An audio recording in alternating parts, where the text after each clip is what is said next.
भी quality first procurement model क्यों नहीं अपनाया गया? फिर भी उन पर कार्रवाई नहीं हुई।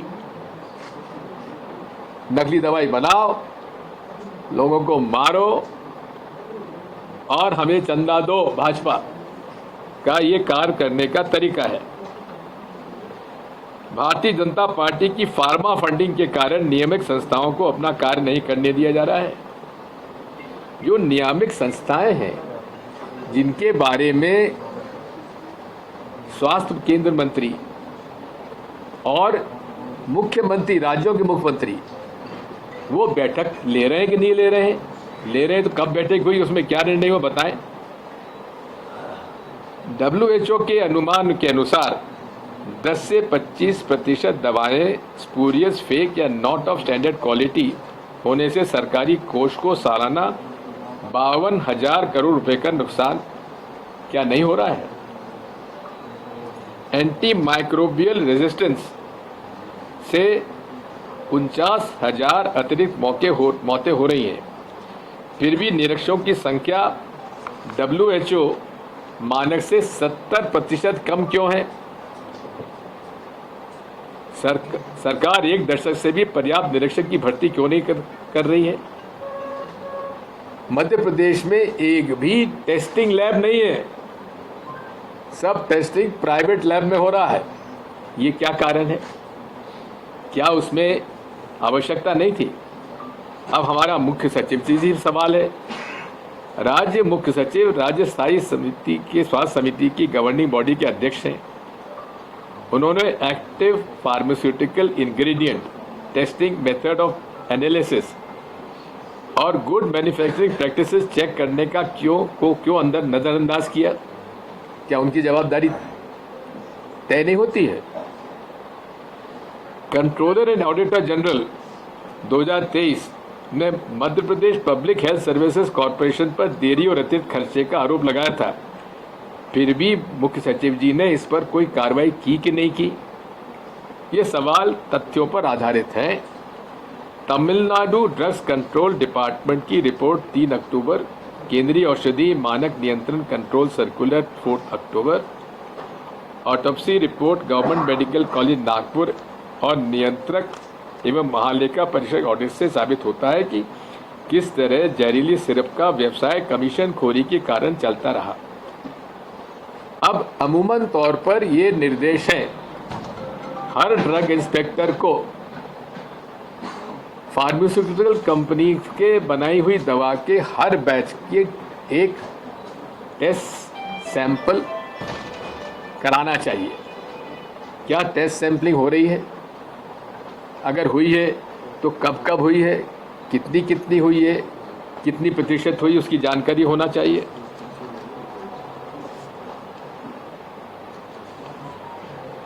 केंद्र ने रिकॉल 4 अक्टूबर को जारी किया, लेकिन प्राइवेट चैनलों से बिक्री जारी रही क्योंकि राज्य स्वास्थ्य सोसाइटी पब्लिक प्राइवेट पार्टनरशिप के जरिए निजी क्षेत्र की निगरानी नहीं की। नेशनल हेल्थ मिशन के तहत केंद्र 60% फंडिंग देता है। फिर central drug standard control organisation ने Madhya Pradesh food and drugs administration sampling क्यों नहीं कराई?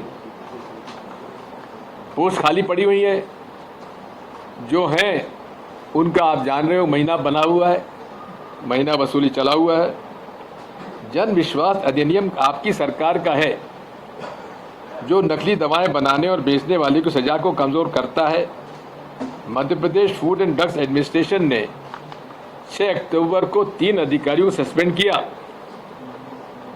लेकिन मुख्य सचिव ने तीनों नौकरशाहों पर अभी तक कार्रवाई आगे की क्यों नहीं की? क्या इन पर कोई कानूनन जुर्म नहीं बनता? जिन भारतीय जनता पार्टी ने फार्मास्यूटिकल कंपनीज से भारतीय जनता पार्टी ने 945 करोड़ रुपए चंदा लिया है, उसमें से 35 फर्म ऐसी थी जिनकी दवाओं की गुणवत्ता निर्धारित मापदंडों पर खरी नहीं पाई गई। ऐसी कंपनियों ने चंदा दो धंधा लो का क्रूर खेल किया। उनको सबको उन्होंने रेगुलेट कर दिया। जन विश्वास अधिनियम के बाद not of standard quality alert 94 तक पहुंच गए। मतलब जो सब स्टैंडर्ड दवाइयाँ जो पहले केवल 30-35 मिलते थे, फंड मिलते थे, अब वो 94 हो गए हैं।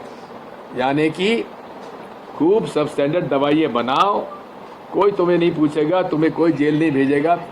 5 लाख तुम तो जुर्माना कर देना, जमा कर देना, हम और भाजपा के और इलेक्ट्रल बॉन्ड में 2-4 करोड़ 5 करोड़ डाल देना, काम चल जाएगा। इस पूरे प्रकरण पर मैंने मांग किया है माननीय प्रधानमंत्री जी से कि वे इसकी स्पेशल इन्वेस्टिगेटिव टीम बनाए under the scrutiny of a supreme court sitting जज के माध्यम से इसकी जांच होना चाहिए। अभी कुछ दिन पहले ही, अभी आज के ही अखबार में ये खबर आई है कि लगभग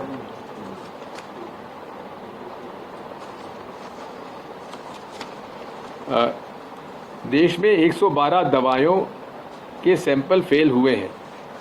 आज बाकी किसी नेशनल पेपर्स में नहीं आई है, लेकिन मैंने उसको देखी है, नया इंडिया में आई है।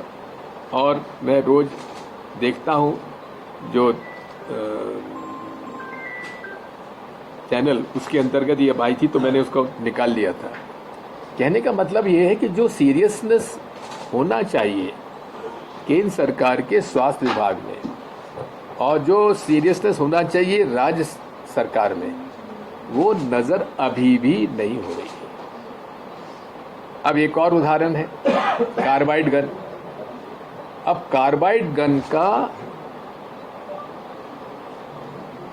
ICMR Indian council of medical research ने सन 23 में खरगोन में ऐसी घटना हो गई थी।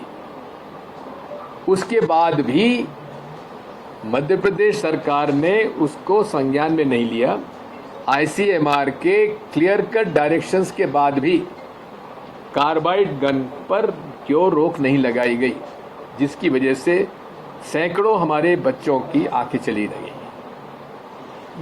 ये बात असल में इसलिए मैंने प्रेस कॉन्फ्रेंस की है कि किस तरह से ये भारत के और मध्य प्रदेश की सरकार डबल इंजन सरकारें काम कर रही हैं। इनको किसी की चिंता नहीं है, चाहे मरे चाहे डूबे, इनको आप चंदा देते रहिए, आपका सारा जुर्म माफ है। तुम अगर कानून में भी परिवर्तन चाहते हो तो लाओ, इलेक्टोरल बॉन्ड में पैसा दो और तुम्हें किसी को जेल भी नहीं होगी और 2-5 लाख रुपए तुम्हारा जुर्माना होगी, हम छोड़ देंगे। ये मैं तथ्यों के आधार पर, रिसर्च के आधार पर मैं कह रहा हूँ।